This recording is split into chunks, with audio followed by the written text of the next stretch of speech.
Demon Claw TV proudly presents Rusty Dagger, a solo RPG game in zine format. I got inspired to play Rusty Dagger after watching some YouTube videos. The ones from DM Gashpad are especially good. Rusty Dagger is a solo fantasy RPG where you are the hero and you may have companions or assistants to help you. You only need a 10 by 6 combat board for all encounters and a selection of dice. You could just about play this while sitting on an airplane seat.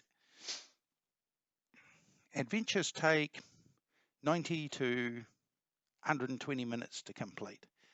I downloaded this game from Drive-Thru RPG for less than the price of a cup of coffee or an egg. The download comes with the game rules and 3 adventures. That's great value. There is a Facebook group with more adventures, but I don't do Facebook, so I'm not doing any of their adventures at the moment. In the game, there are 2 kinds of encounters, narrative and combat.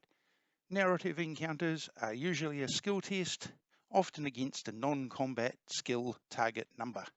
These either create branches in the storyline or give benefits and penalties to the next encounter.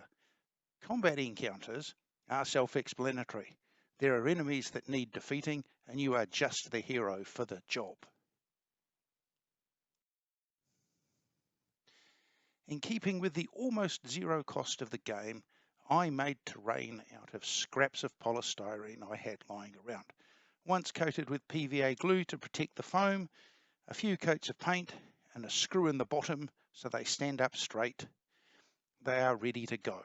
All for the princely sum of no money. The Spire of the Golem, our first adventure. It was an age long dreamt of, so last Wednesday. Azag was sitting in the local Rusty Dagger Tavern. These are everywhere, usually next to an orcish BBQ restaurant serving burnt meat and other Mordor cuisine delicacies. Azag overhears a conversation about a spire that has appeared not far from town. The tower appears and disappears. Quietly slipping out the back of the tavern, he makes his way to where people said the spire was located. While observing the spire, he noticed he wasn't alone. This is the first narrative challenge. After a conversation, the 2 rogues agree to loot the spire together. Narrative challenge success. After waiting until the moonlight reveals the door, the 2 heroes enter. The smell is foul, and there is shuffling and groaning from up ahead. The other guy introduces himself as Alan Dale. Here we are with our first combat challenge. It's zombies. The thieves enter the tower. The smell is worse than a high school locker room. The area is guarded by 3 zombies, and they shamble forward groaning. Combat initiative is determined by randomly drawing tokens from a bag. There's usually 3 for each side, and as they're drawn, the side that controls the models gets to activate 1. Each model that activates gets 2 actions and can't duplicate actions. The AI that controls the opponents distributes the actions between all the models it controls nearest to farthest. The heroes are under no such restrictions. The zombies activate first and one lurches forward. I say, sir, please can I see your credentials? Azag moves up and around some of the rubble. The idea is to flank the zombies and kill them one at a time. Both sides have an extra token in the first round. That's called advantage. The zombies get an advantage because there's more models. Azag and Allendale get an advantage because they agreed to loot the tower together. Okay.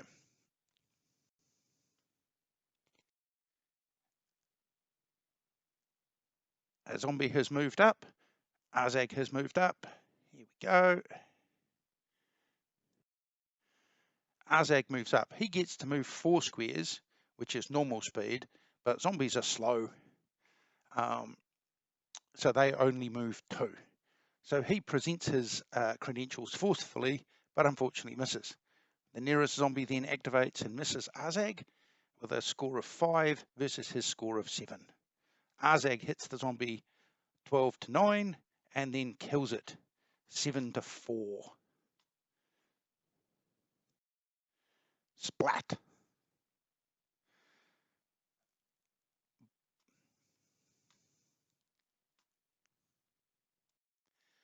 Both remaining zombies move up, and the nearest zombie gets the last action and misses Azag 5-9. Round 2. Azag misses the zombie 4-7. That requires him to have rolled a double 1 on 2d6. The zombie then misses Azag 5-8.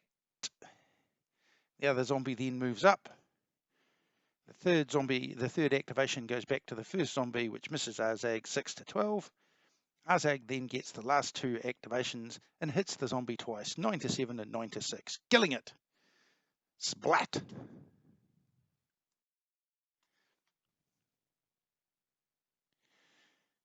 Round 3. Allendale moves up and uses his special ability called Sleight of Hand to put his token back in the bag, effectively a free activation.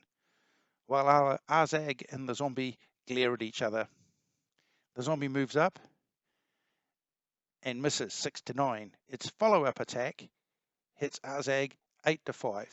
When there's only one monster, there's still 3 activation tokens, so the last monster gets all 3 of them. So the last monster gets pretty angry.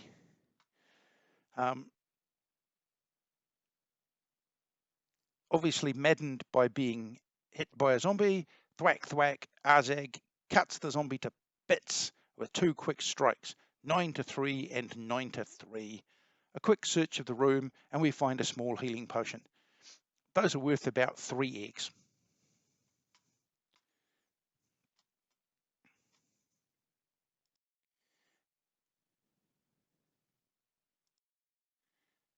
Next up, we have a narrative encounter.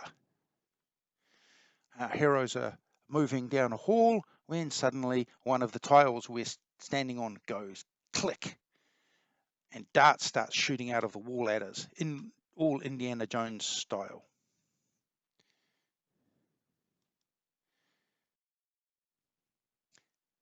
Azag and Allendale encounter the cleanup crew, 2 undead hounds and a giant rat. Azag advanced to be the nearest hero. The first hound charges and attacks but misses 9-10.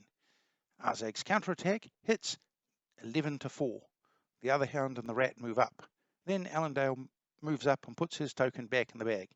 You can't move or attack diagonally, so this sort of pins the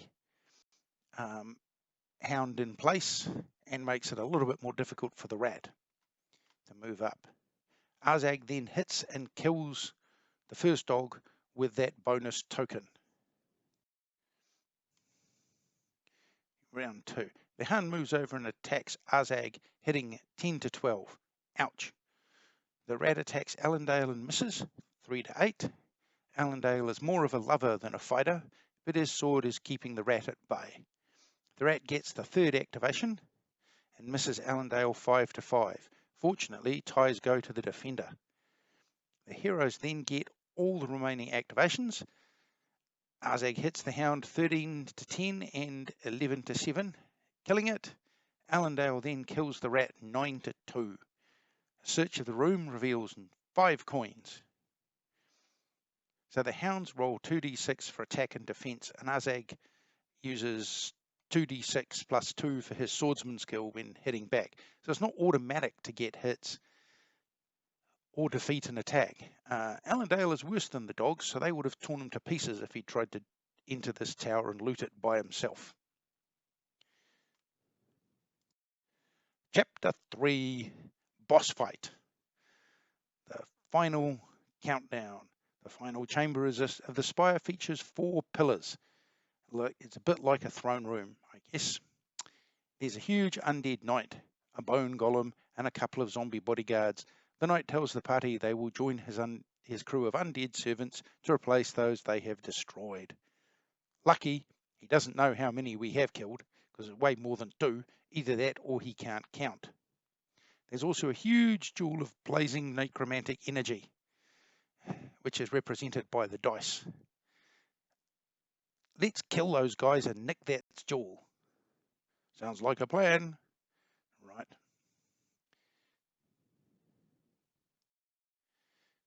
Okay. The zombies and Golem move up. Arzag and Allendale move around a pillar to try and separate their opponents. The nearest zombie shuffles forwards.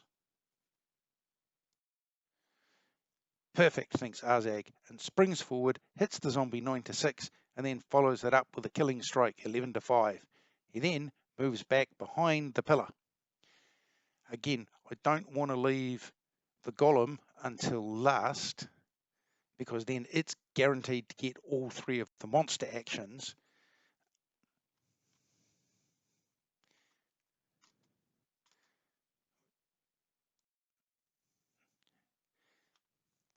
Allendale moves so he is closer to the zombie, the Golem, and also to get out of Arzag's way. Arzag moves up and misses the Golem 7-13. The Golem misses Arzag 6-8. Arzag hits the Golem 8-5. Allendale moves again and puts his token back in the bag. Arzag moves up and misses the Golem 7-13. The Golem then misses Arzag 7-8. Arzag then hits the Golem 8-5. Allendale moves up and puts his token back in the bag, giving us another activation. The Golem is a comparable fighter to Arzag and has 6 health, so this fight's going to take quite a few activations with not a lot of moving. The one thing about fantasy games is because a lot of it's hand-to-hand combat, you don't really do a lot of moving once you've set it up. Arzag then hits the Golem for a second time, 7-5. The zombie hits Allendale 6-5. The Golem misses Arzag 7-8. The Golem then parries Arzag's strike back 9-9, and the zombie misses Allendale 5-6. Arzag hits the Golem 10-4. It's now down to half health. The Golem hits Arzag 7-3. That's a double 1 from Arzag there. Arzag hits the Golem 11-4. Prioritizing attacking the Golem to destroy it while it's still splitting activations with the zombie. Round 5. The zombie misses Allendale 5-6. When 2 models are equidistant from the heroes, you randomly dice off to see which one gets the action. Arzag hits the Golem 8-3 and then finishes it off 11-7. Allendale barely manages to parry the zombie 8-8.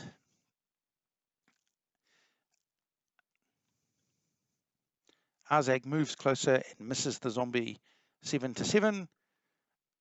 The zombie hits Allendale 6-5.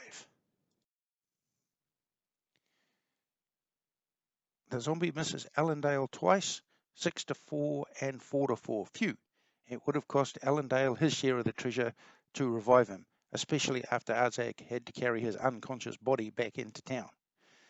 Arzag then attacks the zombie, missing the first time, then scoring a hit 13-5. The zombie then hits Allendale 7-1. He's now down to 1 health. Arzag's final swing takes off the zombie's head. In the aftermath, Allendale moves over to grab the jewel. We're rich! Arzag was looking at the skull of the Golem when he noticed its eyes starting to glow. Look out! It's not finished! Arzag passed the arcane check to sense the life in the Golem. Even though he's terrible understanding magic, looking death in the face is something he's done before, and this allowed him to recognize that this foe wasn't quite done. Allendale rolls out of the way while the Golem's spirit tows its fragmented body towards him. It crashes into the plinth that held the jewel and its skull disintegrates. The spire then starts to shake and collapse, and our heroes make their escape. probably to the tune of some appropriate running away music. Back in the Rusty Dagger Tavern, they are drowning themselves in well-earned beer. The Rusty Dagger never truly closes. Loads of fun, just like a Saturday cartoon. Our heroes faced some real danger, and Allendale was down to 1 health at the end of the combats. With cash to splash and celebrations to hold, it's not long before our heroes come to the attention of the town guard. No self-respecting hero is going to be pushed around by some member of the watch, so when things get too hot, our heroes decide it's time to explore other parts of the world. We'll see them again soon.